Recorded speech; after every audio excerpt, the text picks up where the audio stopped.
Baik, salam sejahtera untuk kita semua. Nama saya Dominikus Doworitan, mau mempresentasikan tugas fisika dasar tentang fluida.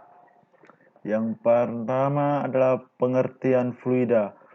Fluida dapat disebut sebagai zat aliran atau lebih lengkap disebut sebagai yang dapat mengalir. Kita mengetahui bahwa zat atau benda terbagi menjadi 3 jenis, yaitu padat, cair, dan gas.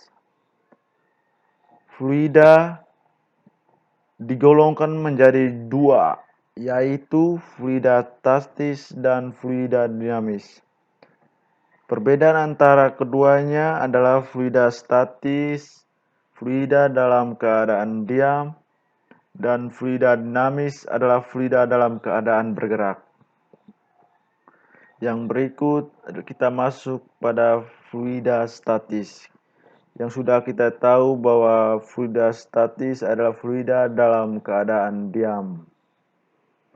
Yang pertama adalah tekanan. Tekanan adalah gaya yang dilakukan terhadap suatu luas tertentu.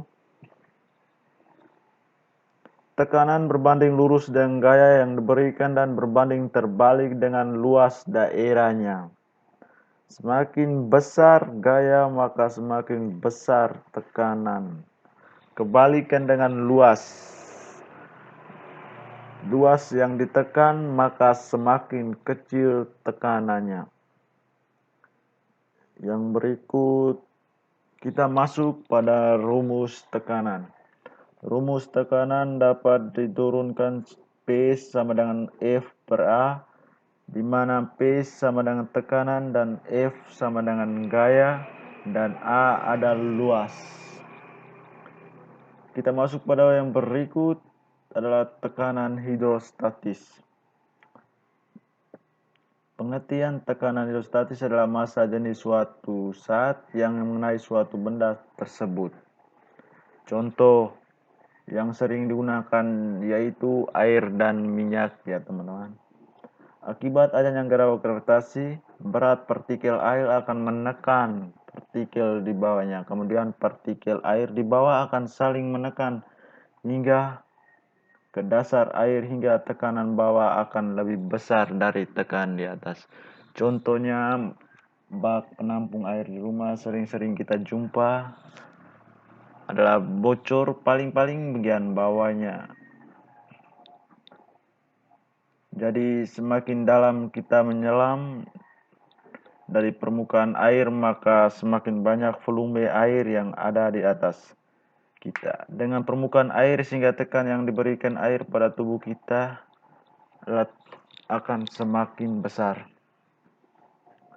Kita maju pada berikut adalah tekanan hidrostatis tidak dipengaruhi oleh berat air, luas permukaan air, ataupun bentuk bajanan air.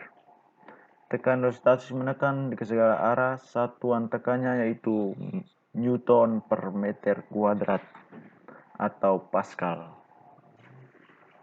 Kita lanjut yang berikut. Dapat diturunkan rumus tekanan hidrostatis adalah rho H sama dengan rho kali G kali H, di mana rho H sama dengan tekanan hidrostatis, rho masanya jenis, G sama dengan gaya gravitasi, dan H adalah kedalaman benda dari suatu zat cair.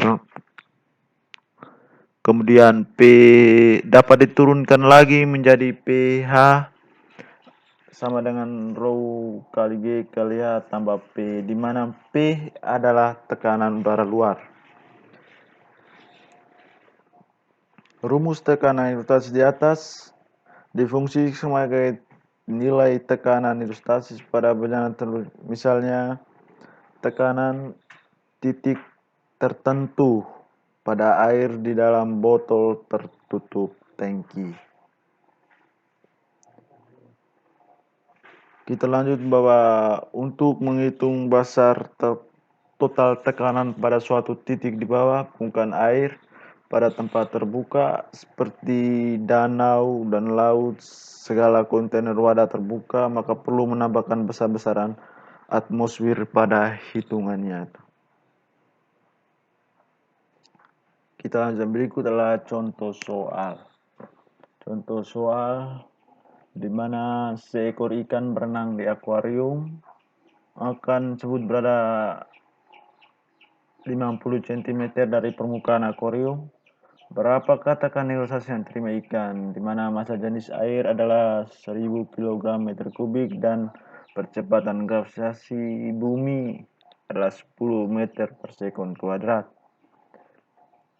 Penyelesaiannya di mana H sama dengan 50 cm sama dengan 0,5 meter. Ya 50 dibawakan ke meter, jadinya 0,5 meter. Di mana rho sama dengan 1000 kg per meter kubik, di mana G sama dengan 10 meter per sekon kuadrat. Yang ditanya adalah pH, di mana rumus pH sama dengan rho kali G kali H. pH sama dengan 1000 kali 10 kali 0,5 dan pH sama dengan 5000 PA. Maka tekanan hidrostatik yang diterima akan adalah 5000 Pascal. Kita lanjut bahwa tegangan permukaan dapat didefinisikan bekerja pada permukaan saat cair tiap satuan panjang yang dirumuskan sebagai berikut. Dapat dirumuskan Y sama dengan F per 21 atau Y sama dengan F per D, di mana Y sama dengan permukaan, F sama dengan gaya, dan D sama dengan panjang permukaan. Kita lanjut pada contoh soalnya, di mana sebuah pipa kapiler dengan jari-jari 1 mm dalam keadaan air secara vertikal, massa jenis 1 gram, tegangan permukaan 1 Newton jika sudut kontrak 60 derajat, dan kecepatan gas 10 meter per sekon kuadrat, maka hitunglah besar kenaikan permukaan air pada dinding pipa kapiler, di mana R sama dengan 1, rho sama 1 gram, Y sama dengan N, G sama dengan 10. Jawabnya H sama dengan 2 Yeko.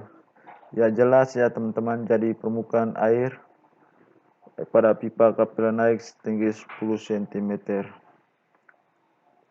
Yang berikut adalah kapilaritas. Kapilaritas adalah gejala turun atau naiknya permukaan saat cair pada pipa yang sempit. Besar kecilnya kapilaritas tentu akan lebih sempit pada pipa jenis saat cairnya.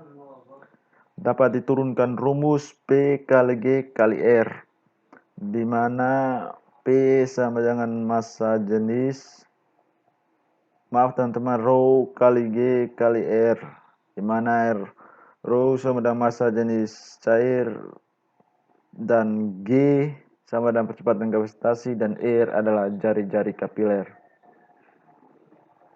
Yang berikut adalah fluida dinamis. Fluida dinamis adalah fluida yang bisa berubah saat cair atau gas yang bergerak. Memiliki kecepatan yang konstan terhadap waktu, tidak mengalami perubahan volume, tidak kental, turbulen, atau mengalami putar-putaran. Yang berikut adalah ciri-ciri fluida dinamis. Yang pertama, tidak kompresibel. Jika diberi tekanan maka volumenya tidak berubah. Yang kedua, tidak mengalami gesekan. Saat mengalir, gesekan dapat diinding dapat diabaikan. Yang ketiga, aliran stasioner. Tiap paket fluida mempunyai arah aliran tertentu dan tidak menjadi turbulensi, pusaran atau pusaran. Yang keempat, aliran lunak. Aliran fluida mempunyai kecepatan yang konstan terhadap waktu. Yang berikut persamaan kontinuitas, di mana debit ialah jumlah volume fluida yang mengalir persatuan waktu umumnya per detik, Q sama dengan V per T dan Q sama dengan A per V. Di mana